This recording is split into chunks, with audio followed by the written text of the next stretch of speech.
Salut à tous les amis, on se retrouve pour une nouvelle vidéo sur la chaîne du Terre-Terre au Terroir. Alors aujourd'hui, une vidéo un peu spéciale, un format un peu spécial. On va parler des œufs. Alors en effet, je vais faire une petite série de vidéos autour de la cuisson des œufs en 2 ou 3 parties, je pense.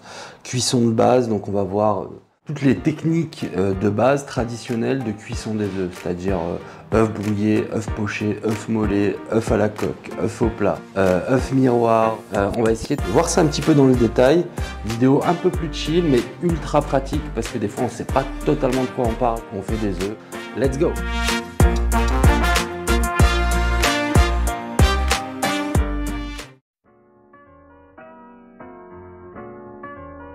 Je vais d'abord vous parler des précautions sanitaires qu'on doit prendre avec les œufs. Alors il faut le savoir parce que les œufs sont souvent responsables de beaucoup de problèmes sanitaires, notamment liés à la salmonelle. Donc la salmonelle, c'est un micro-organisme pathogène, donc qui peut nous rendre très malades, nous amener aux urgences, voire pire dans certains cas. Et la salmonelle peut être passée via l'œuf, notamment sa coquille ou carrément dans le jaune d'œuf. Donc il n'y a pas trop de moyens de voir entre un œuf sain et un œuf qui va être contaminé, on ne peut pas trop y voir à la préparation. C'est pour ça qu'on fait attention à un certain nombre de choses avant de préparer nos œufs. Notamment la date de pont. C'est important que vos œufs aient été livrés 21 jours maximum après la date de pont. Faites attention à ne surtout pas laver vos œufs avant de préparation ou stockage parce qu'il faut savoir qu'ils sont dotés d'un petit film, une pellicule protectrice naturelle dans les œufs, et le fait de les laver, ils seront plus protégés et donc du coup les micro-organismes peuvent rentrer à l'intérieur. Et ça on n'y voit pas à l'œil nu. Je vous conseille aussi évidemment d'aller chercher des œufs autour de chez vous ou en supermarché, privilégier des œufs de votre région et des œufs frais de préférence. L'alvéole de conditionnement par laquelle on achète les œufs, évitez de le mettre au frigo. Mettez plutôt vos œufs dans un récipient et posez-les au frigo. Parce que l'alvéole peut malheureusement avoir été contaminé et donc peut contaminer votre frigo aussi. Ensuite, il faut savoir que dans toutes mes préparations, et j'en aurai terminé avec ce petit avertissement sanitaire, je me lave les mains après avoir cassé mes œufs justement par rapport à la coquille et je vais d'abord les casser dans ce récipient avant de les mettre dans mon récipient principal. Tout simplement pour éviter de souiller mon récipient principal. Ça nous permet d'avoir une meilleure méthodologie dans notre préparation et on se lave les mains après. Voilà pour ce petit récap sanitaire autour de l'utilisation d'un œuf. On va pouvoir commencer avec notre première cuisson et on va commencer par les œufs brouillés. C'est parti. Alors nos œufs brouillés, les œufs brouillés c'est pas une omelette déjà. Parce que souvent on confond les œufs brouillés avec une omelette. Après il y a les anglo-saxons qui font aussi des œufs brouillés mais ils les font de manière légèrement différente de nous. Nous ce qu'on va chercher dans les œufs brouillés, on va d'abord les casser, bien les mélanger, les assaisonner dans notre cupoule. Et ensuite on va mettre sur notre poêle à feu vraiment très bas et on va remuer avec une spatule et non pas avec le fouet en permanence nos œufs. Ça va coaguler petit à petit jusqu'à former une pâte bien moelleuse et une fois qu'on a atteint, qu'on a bien fait coaguler nos œufs mais tout en la gardant vraiment moelleux, nos œufs brouillés seront prêts. Donc simplement des œufs, sel, poivre, du beurre pour la cuisson et on remue en permanence. On va voir ça tout de suite.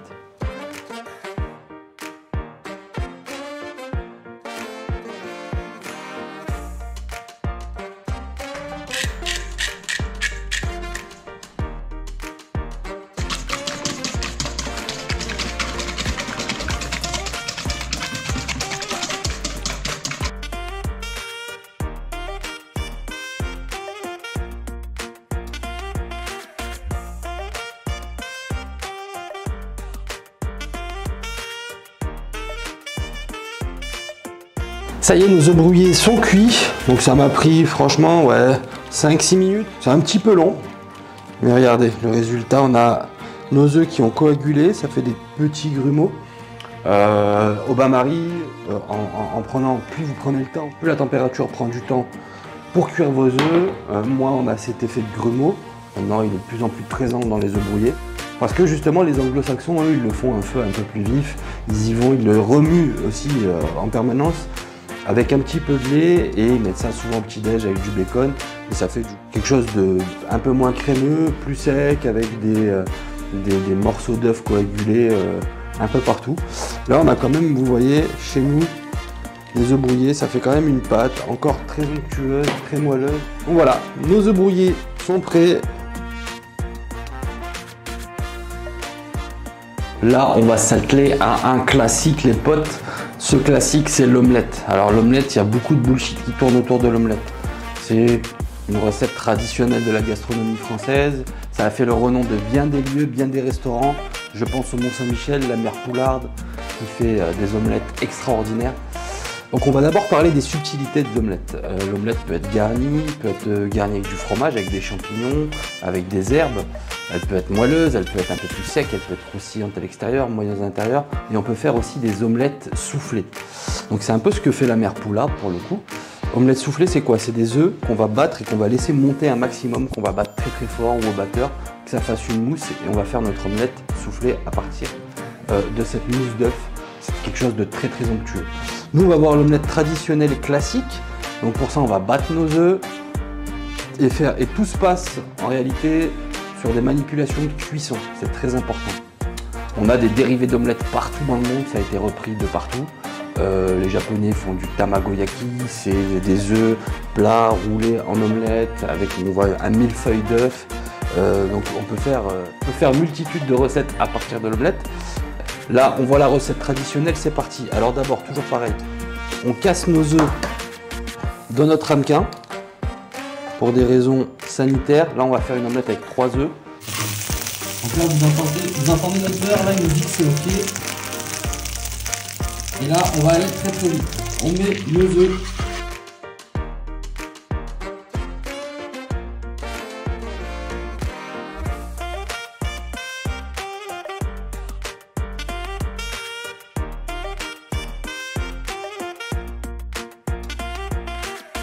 Et le petit tips, vous prenez un morceau de beurre et à ce moment-là, vous le faites fondre sur les parois autour de votre omelette pour le rendre bien croustillant à l'extérieur. Ça, on aura une omelette qui sera moelleuse à l'intérieur et croustillante à l'extérieur.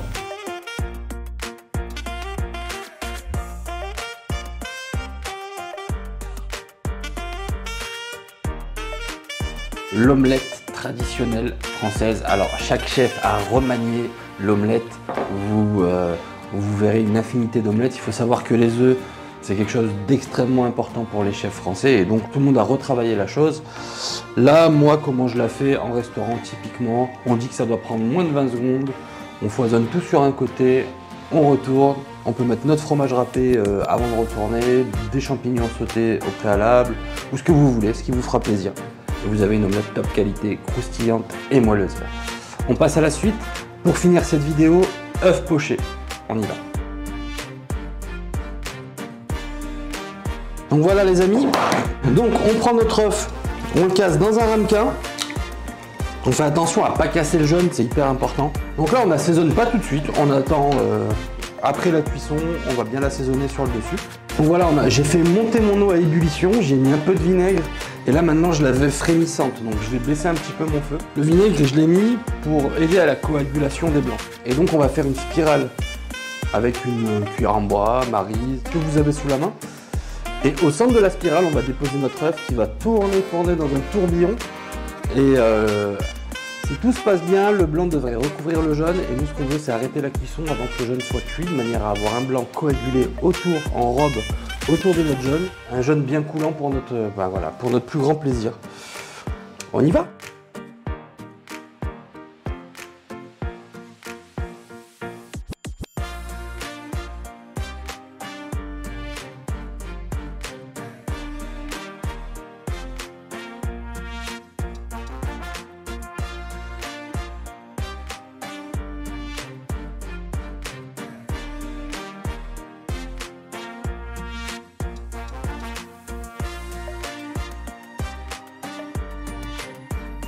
Et voilà les amis, on a un œuf poché sur un toast, pain aux noix, une petite salade, c'est une dinguerie, vous avez vu, c'est ultra rapide et c'est ultra bon.